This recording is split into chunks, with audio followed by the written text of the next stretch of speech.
बिस्मिल्लाहिर्रहमानिर्रहीम। अस्सलाम वालेकुम viewers, welcome to my YouTube channel. Viewers, कैसे हैं आप? उम्मीद करता हूँ आप ठीक होंगे। वीवर्स, आज मैं आपको अरीसा 40 mg कैप्सूल का मुकम्मल रिव्यू दूंगा जो मैदे की तेज़ाबियत, सीने की जलन, हार्टबर्न, पेप्टिक अल्सर और एच फाइलोरी के लिए बहुत ही मुफीद कैप्सूल है।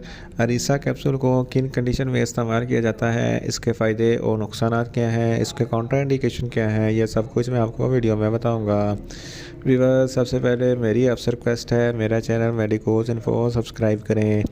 वीवर्स, बात करते हैं अरीसा कैप्सूल की पैकेजिंग की, तो इसके एक पैक में 14 कैप्सूल होते हैं और इसकी कीमत 250 रुपये है। ये किसी भी मेडिकल स्टोर और फार्मेसी स्टोर से आसानी से मिल जाता है।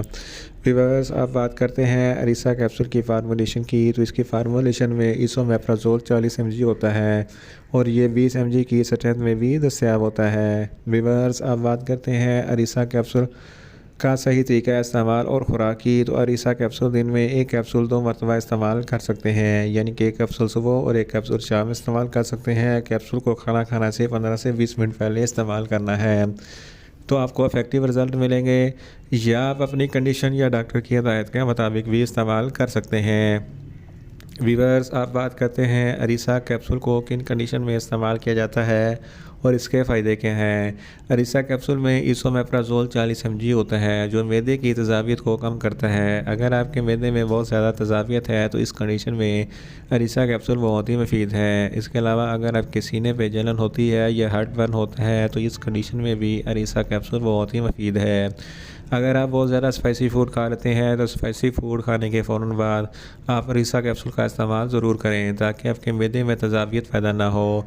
इसके अलावा अगर आपके मैदे में पेप्टिक अल्सर है या एच फाइलोरी है तो इस कंडीशन में अरीसा कैप्सूल बहुत ही मुफीद है। एच फाइलोरी एक बैक्टीरिया है जिसकी वजह से आपके मैदे में इन्फेक्शन हो जाता है और ज़ख़म हो जाते हैं, तो इस कंडीशन में अरीसा कैप्सूल बहुत ही मुफीद है। और गैस्ट्रिक अल्सर के लिए भी अरीसा कैप्सूल बहुत ही मुफीद है। अगर आपको बदहज़मी है तो बदहज़मी के लिए भी अरीसा कैप्सूल बहुत ही मुफीद है।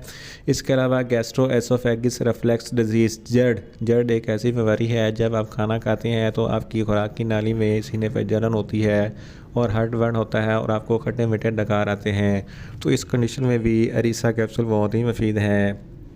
इन शॉर्ट, अरीसा कैप्सूल मैदे की तेज़ाबियत, सीने की जलन, हार्टबर्न, पेप्टिक अल्सर और एच फाइलोरी के लिए बहुत ही मुफीद कैप्सूल है। वीवर्स, अब बात करते हैं अरीसा कैप्सूल के नुकसानात की, तो इसके इस्तेमाल से आपको कुछ मामूली से नुकसानात हो सकते हैं, जैसा कि आपको न्यूज़िया हो सकता है, आपको वॉमिटिंग हो सकती है, आपका मैदा अपसेट हो सकता है और आपको ज़्यादा प्यास लग सकती है। व्यूअर्स, अब बात करते हैं अरीसा कैप्सूल के काउंटर इंडिकेशन की, तो ऐसे अफराद जिनको अरीसा कैप्सूल के किसी भी अज्जा से कोई भी एलर्जी है, अरीसा कैप्सूल इस्तेमाल ना करें। और छोटे बच्चे जिनकी उम्र 10 साल से कम है, इनको अरीसा कैप्सूल इस्तेमाल ना करवाएं। व्यूअर्स, ये था अरीसा कैप्सूल का मुकम्मल रिव्यू। उम्मीद करता हूँ मेरी ये वीडियो आपको अच्छी लगेगी। मेरी वीडियो को ज़्यादा से ज़्यादा लाइक करें, शेयर करें और कमेंट्स करें। और मेडिसन के मतलब इन्फॉर्मेटिव वीडियो के लिए मेरा चैनल मेडिकोज इन्फो सब्सक्राइब करें और साथ में लगे बेल आइकन को लाजमी प्रेस करें ताकि मेरी हर नई वीडियो आप तक पर वक्त पहुंच सके। मिलते हैं एक नई इन्फॉर्मेटिव वीडियो के साथ। अल्लाह हाफिज़।